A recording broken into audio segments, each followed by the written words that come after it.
Hello, എല്ലാവർക്കും guidance പ്രൊവൈഡറിലേക്ക് സ്വാഗതം. നമ്മുടെ ഈ ക്ലാസ് ഊർജ്ജ സ്രോതസ്സുകൾ എന്ന പാഠത്തിൻ്റെ പാർട്ട് 2 ആണ്. ഇത് 5ാം ക്ലാസ്സിലെ അടിസ്ഥാന ശാസ്ത്രത്തിലെ 6ാമത്തെ പാഠഭാഗമാണ്.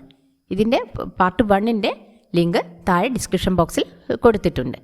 പിന്നെ ഈ ചാനൽ നിങ്ങൾ ആദ്യമായിട്ടാണ് കാണുന്നതെങ്കിൽ ഒന്ന് സബ്സ്ക്രൈബ് ചെയ്യണേ. പിന്നെ ഈ വീഡിയോ ആർക്കെങ്കിലും ആവശ്യമുണ്ടെങ്കിൽ, നിങ്ങളുടെ സുഹൃത്തുക്കൾക്കോ മറ്റാർക്കെങ്കിലും ആവശ്യമുണ്ടെങ്കിൽ ഒന്ന് ഷെയർ ചെയ്ത് കൊടുക്കുകയും വേണേ. അപ്പോൾ നമുക്ക് പാഠത്തിലേക്ക് പോകാം. ജലവൈദ്യുതി, ഹൈഡ്രോ ഇലക്ട്രിസിറ്റി. ഇവിടെ ഒരു ചിത്രം കാണുന്നുണ്ട് അല്ലേ? അത് എന്തിൻ്റെതാണ്? ജലചക്രത്തിൻ്റെ ചിത്രമാണ്. അതുപോലെ ഒരു ജലചക്രത്തിൻ്റെ മാതൃക നിർമ്മിച്ച് നമുക്ക് പരീക്ഷണം ചെയ്തു നോക്കാനുണ്ട്. അപ്പം ഉപകരണത്തിൻ്റെ നിർമ്മാണക്കുറിപ്പ് ശാസ്ത്രപുസ്തകത്തിൽ എഴുതണം. അത് നമുക്ക് എഴുതാം. ഇപ്പോൾ എന്തൊക്കെയാണ് ഇവിടെ ഉള്ളത്? നിർമ്മാണക്കുറിപ്പിൽ എന്തൊക്കെയുണ്ട്? ഉപകരണത്തിൻ്റെ പേര്, നിർമ്മാണ ലക്ഷ്യം, ആവശ്യമായ സാമഗ്രികൾ, രേഖാചിത്രം, നിർമ്മാണ ഘട്ടങ്ങൾ. ഇതൊക്കെ നിർമ്മാണക്കുറിപ്പിൽ എഴുതേണ്ടതാണ്. അപ്പം എങ്ങനെയാണ് ജലചക്രം കറങ്ങിയത്? ഇവിടെ കാണുന്നുണ്ട് അല്ലേ? ജലചക്രം കറങ്ങുന്നതായിട്ടുള്ളതാണ് ചിത്രമുള്ളത്. അതെങ്ങനെയാണ് കറങ്ങിയത്? ജലചക്രത്തിൻ്റെ ലീഫിൽ വെള്ളം പതിക്കുമ്പോൾ അല്ലേ? വെള്ളം ഒഴിക്കുന്ന കാണുന്നില്ലേ? അതിങ്ങനെ ജലചക്രത്തിൽ വീഴുന്നതിനനുസരിച്ച് ജലചക്രം കറങ്ങുന്നുണ്ട്. വെള്ളം വീഴുന്നതിൻ്റെ ശക്തി കറക്കത്തിനെ സ്വാധീനിക്കുന്നുണ്ടോ? തീർച്ചയായും സ്വാധീനിക്കുന്നുണ്ട് അല്ലേ? ശക്തിയിൽ വീഴുന്നതിനനുസരിച്ച് സ്പീഡ് കൂടും, ജലചക്രത്തിൻ്റെ സ്പീഡ് കൂടും. വെള്ളം നിറച്ച കുപ്പിയുടെ ഉയരം മാറ്റിയാൽ കറക്കത്തിൻ്റെ വേഗതയിൽ മാറ്റം വരുമോ? അതും ഉണ്ട് അല്ലേ? വേഗതയിൽ മാറ്റം വരും. അതായത് ഉയരം കൂടുമ്പോൾ വെള്ളം വീഴുന്നതിൻ്റെ ശക്തി കൂടും. അപ്പോൾ എന്താണ്? ജലചക്രം പെട്ടെന്ന് സ്പീഡിൽ കറങ്ങും. അപ്പോൾ നമ്മൾ താഴ്ത്തിയാണ് പിടിക്കുന്നതെന്ന് വെച്ചാൽ വെള്ളം വീഴുന്നത് ശക്തി കുറഞ്ഞിട്ടാണ് വീഴുക. അപ്പം ജലചക്രം എല്ലാം ശക്തിയിൽ കറങ്ങില്ല, മെല്ലെ കറങ്ങുള്ളൂ. ആ ഒരു വ്യത്യാസം ഉണ്ട്. അപ്പോൾ നമുക്ക് നിർമ്മാണക്കുറിപ്പ് തയ്യാറാക്കാം. അപ്പം എന്തിനു വേണ്ടിയിട്ടുള്ള നിർമ്മാണക്കുറിപ്പാണ് നമ്മൾ എഴുതുന്നത്? ജലചക്രം അല്ലേ? ജലചക്രം എന്നാണ് അതിൻ്റെ പേര്. അപ്പോൾ അതിൻ്റെ നിർമ്മാണ ലക്ഷ്യം എന്താണ്?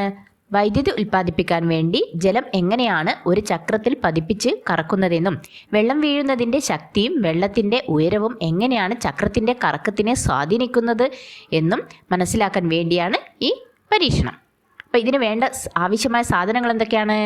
അല്പം കട്ടിയുള്ള തെർമോക്കോൾ വേണം, പിന്നെ പ്ലാസ്റ്റിക് ഡിസ്പോസിബിൾ ടീസ്പൂൺ വേണം, കത്രിക വേണം, പെൻസില്, പശ, ഇതൊക്കെ വേണം. അപ്പം നമുക്ക് എങ്ങനെയാണ് അത് ഉണ്ടാക്കുന്നതെന്നൊക്കെ നോക്കാം. ഇപ്പം നിർമ്മാണ ഘട്ടങ്ങൾ എങ്ങനെയാണ്? തെർമോക്കോൾ വട്ടത്തിൽ വെട്ടിയെടുക്കുക. പിന്നെ അതിൻ്റെ ചുറ്റും ഓരോ ദ്വാരം ഉണ്ടാക്കി അതിലേക്ക് പ്ലാസ്റ്റിക് സ്പൂണിൻ്റെ പിടിക്കുന്ന ഭാഗം കയറ്റി വെക്കുക. പശ ഉപയോഗിച്ച് ഇളകാതെ രീതിയിൽ ഇത് ഉറപ്പിച്ച് വെക്കണം. അപ്പോൾ ദ്വാരം ഉണ്ടാക്കി അതിൽ നമ്മൾ പറഞ്ഞ ഡിസ്പോസിബിൾ സ്പൂണ് എൻ്റെ കൈ പിടിക്കുന്ന ഭാഗം കയറ്റി നല്ല രീതിയിൽ ഉറപ്പിച്ച് വെക്കണം. പിന്നെ തെർമോക്കോളിൻ്റെ മധ്യഭാഗത്ത് ഒരു ദ്വാരം ഉണ്ടാക്കി അതിലേക്ക് പെൻസിൽ കയറ്റി വെക്കുക. പെൻസിൽ കൈകൊണ്ട് പിടിച്ചാൽ തെർമോക്കോൾ കറങ്ങുന്ന രീതിയിൽ ദ്വാരത്തിൻ്റെ വലിപ്പം ക്രമീകരിക്കണം. പിന്നെ ഈ ചക്രം ഒരു ടാപ്പിന് താഴെ സ്പൂണിൽ വെള്ളം വീഴുന്ന വിധത്തിൽ പെൻസിൽ കൈകൊണ്ട് പിടിക്കുക. ചക്രം കറങ്ങുന്നതായി കാണാൻ കഴിയും. വെള്ളത്തിൻ്റെ ശക്തി കൂട്ടി ചക്രം തിരിയുന്നത് എങ്ങനെയെന്ന് നിങ്ങൾക്ക് നോക്കാവുന്നതാണേ. പിന്നെ അതുപോലെ തന്നെ ചക്രം ടാപ്പിൽ നിന്നും അകലം കൂട്ടുമ്പോഴും കുറയ്ക്കുമ്പോഴും അതിന് എന്താണ് സംഭവിക്കുന്നതെന്നും നിങ്ങൾക്ക് പരീക്ഷിക്കാവുന്നതാണ്. അപ്പം ഇത്രയാണ് ഇതിന് നിർമ്മാണ കുറിപ്പ്. ഇതിലേക്ക് നോക്ക്. ഇതിൽ ഒരു ചിത്രമുണ്ട് അല്ലേ? എന്തിൻ്റെ ചിത്രം അത്? ഒരു അണക്കെട്ടിൻ്റെ ചിത്രം അല്ലേ? അണക്കെട്ട് എന്നൊക്കെ മക്കൾ കേട്ടിട്ടുണ്ടല്ലോ, ഒരുപാട് കേട്ടിട്ടുണ്ടല്ലേ? മുല്ലപ്പെരിയാർ അണക്കെട്ടുണ്ട്, അങ്ങനെ ഒരുപാട് ഉണ്ട് കേരളത്തിൽ അണക്കെട്ടുകൾ. അപ്പോൾ അതുപോലത്തെ ഒന്നാണ് ഇത്. അപ്പോൾ ഇതിൽ എന്താണ് ചെയ്യുന്നത്? കെട്ടി നിർത്തിയ ജലത്തിൻ്റെ ഊർജം ഉപയോഗപ്പെടുത്തിയാണ് ജലവൈദ്യുതി ഉൽപ്പാദിപ്പിക്കുന്നത്. അതിനുവേണ്ടി വെള്ളത്തെ അണക്കെട്ടുകളിൽ തടഞ്ഞു നിർത്തുന്നു. ഇത് ആവശ്യാനുസരണം താഴേക്ക് പതിപ്പിച്ച് വലിയ ടർബൈനുകൾ കറക്കി ജനറേറ്റർ പ്രവർത്തിപ്പിച്ച് വൈദ്യുതി ഉൽപ്പാദിപ്പിക്കുന്നു. അങ്ങനെയാണ് അണക്കെട്ടുകൾ വഴി എന്ത് ചെയ്യുന്നത്? വൈദ്യുതി ഉൽപ്പാദിപ്പിക്കുന്നത്. ഇങ്ങനെ ചെയ്തിട്ട് അത് നമ്മൾ നേരത്തെ പറഞ്ഞില്ലേ, ഒരു ജലചക്രം കറക്കിയിട്ട് ചെയ്തിട്ടില്ലേനോ? വെള്ളം ഒഴിച്ചിട്ട് അതിനെ കറക്കിയിട്ട് ഒരു കാര്യം നമ്മൾ പഠിച്ചില്ലേ? അതിൻ്റെ ഒരു വലിയ രീതിയിൽ ചെയ്യുന്നതാണ് ഇത്. കാറ്റിൽ നിന്നും വൈദ്യുതി. കടലാസ് അല്ലെങ്കിൽ ഓല ഉപയോഗിച്ച് ഒരു പങ്ക നിർമ്മിക്കൂ. നിങ്ങൾ ഉണ്ടാക്കിയ പങ്കയുമായി പുറത്തേക്ക് ഇറങ്ങി നിൽക്കൂ. പങ്ക കറങ്ങുന്നുണ്ടോ? എപ്പോഴാണ് പങ്ക നന്നായി കറങ്ങുന്നത്?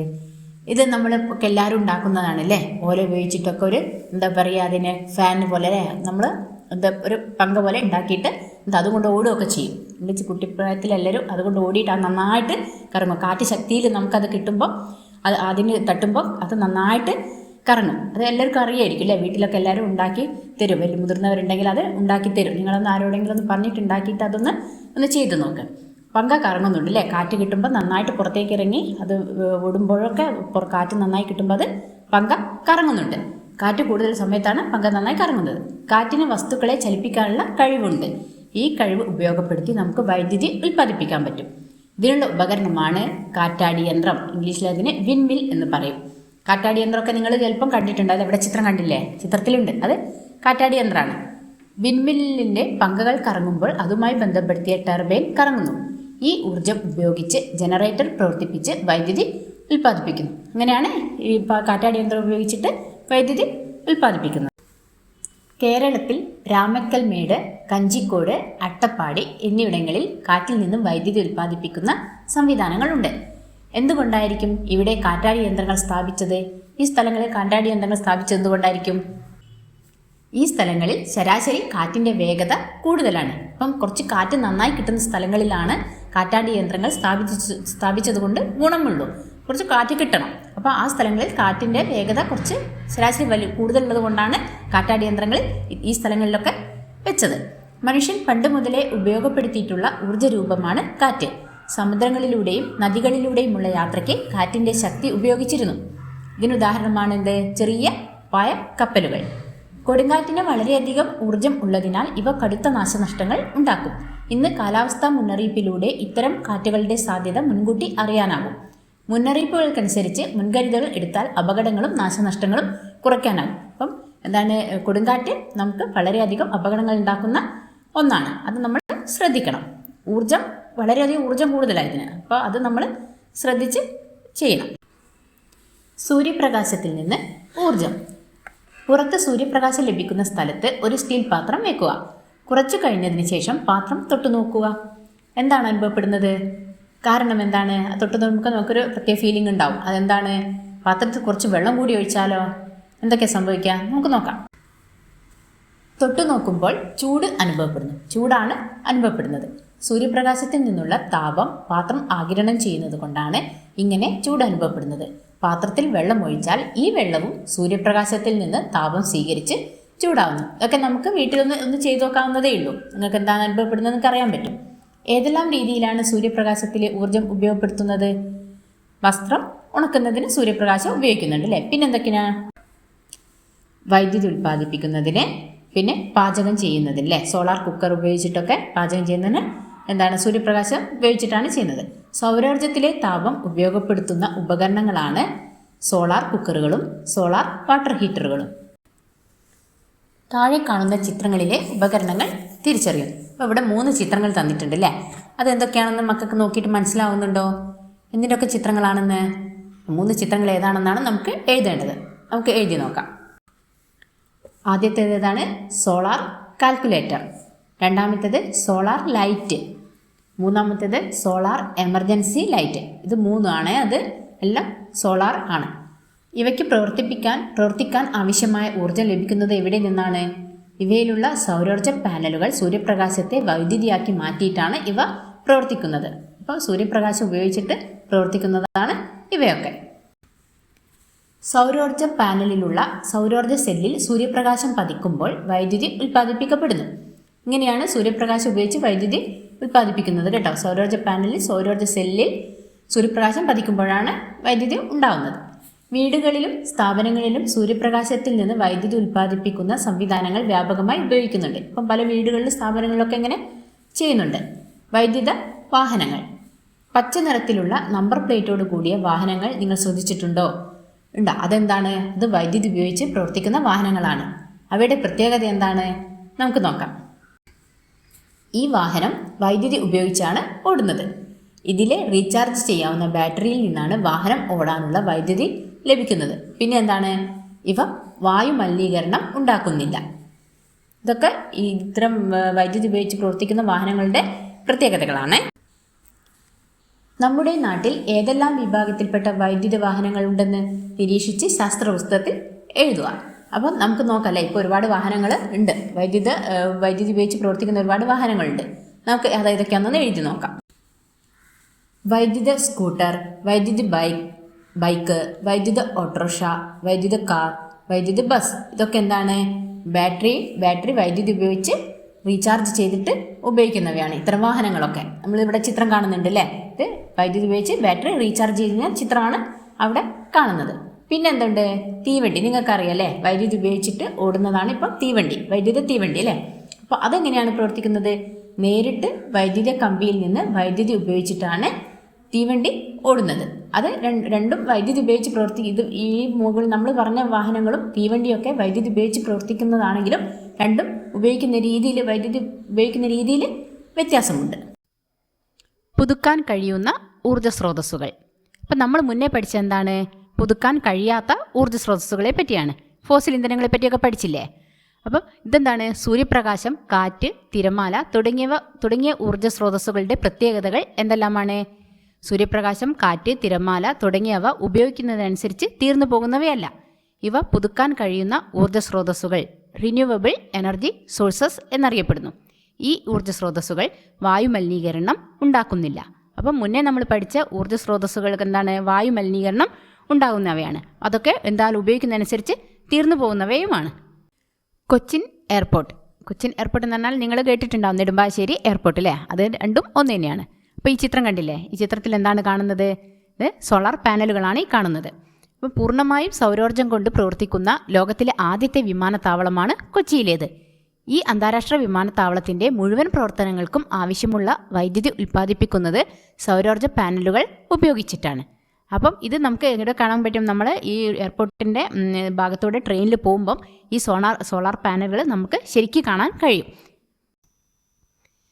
ബയോഗ്യാസ്.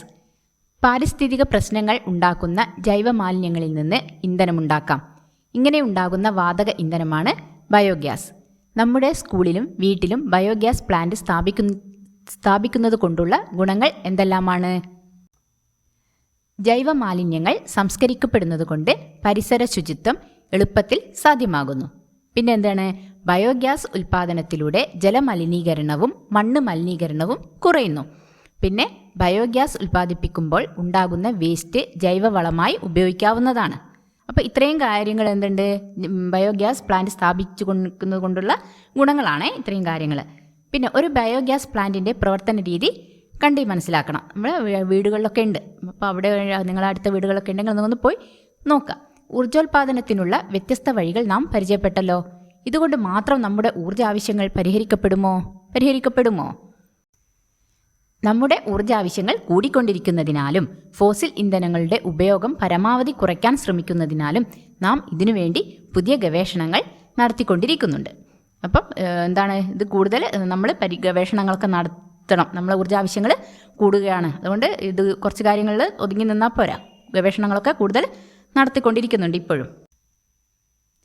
താഴെ നൽകിയിരിക്കുന്ന മാർഗങ്ങളും ഊർജ്ജോൽപാദനത്തിന് ഉപയോഗപ്പെടുത്തുന്നുണ്ട്.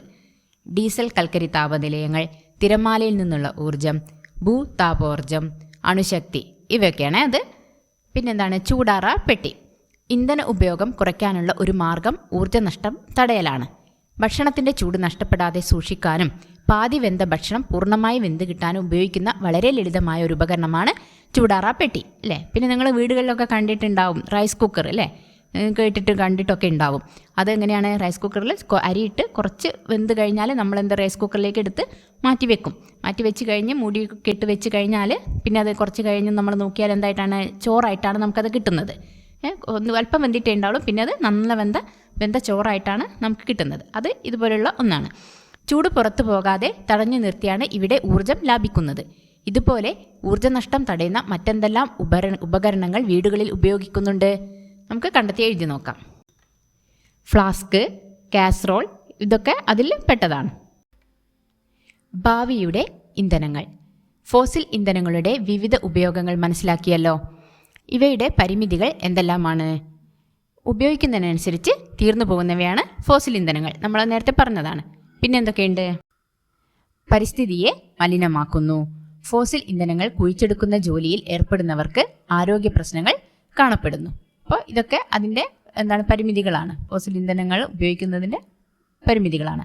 പിന്നെ ഈ പരിമിതികൾ ഇല്ലാത്ത ഊർജ്ജ സ്രോതസ്സുകളാണല്ലോ സൂര്യപ്രകാശം, കാറ്റ്, തിരമാല തുടങ്ങിയവ.